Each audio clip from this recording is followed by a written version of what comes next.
Allah ən həssas hardadır? Mehriban Allah. O yerlər ki, biz əziyyət çəkirik. Sevir axı bizi. Sevdiyinə görə biz əziyyət çəkəndə, icazə verin də bu sözü deyim. Hərçənd ki, bəlkə düz söz deyil, fikri ifadə eləmək üçün deyirəm. Allah özünü günahkar bilir, belə deyək. Demirəm, amma bu tam düz sözdür. Oxşar sözdür ifadə eləmək üçün. Sevdiyinin əziyyətinə 100 qat mükafat verir. Ona görə də biz səbr haqqında danışarkən eşq haqqında danışırıq.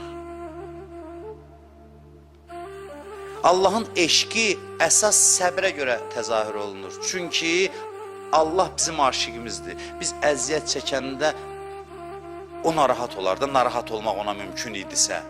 Elə deyil. O istəməz biz əziyyət çəkək. Biz əziyyət məqamında səbr edirik deyə sevgisi bu yolda bizə daha çox şamil olur, bu məqamda.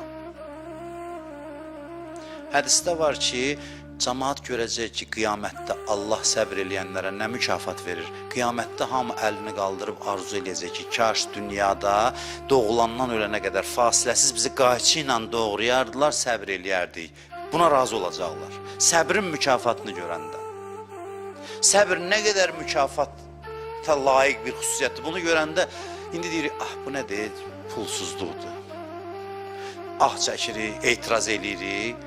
Səbrə mükafat görəndə, mən demirəm ki, bir daha deyirəm, səbr acizlik deyil ki, iqtisadi vəziyyəti düzəltməyəsən. Yox, bunlar hamısı üçün çalışmalısan, amma təqdir var, bəzən sıxıntılar var həyatda.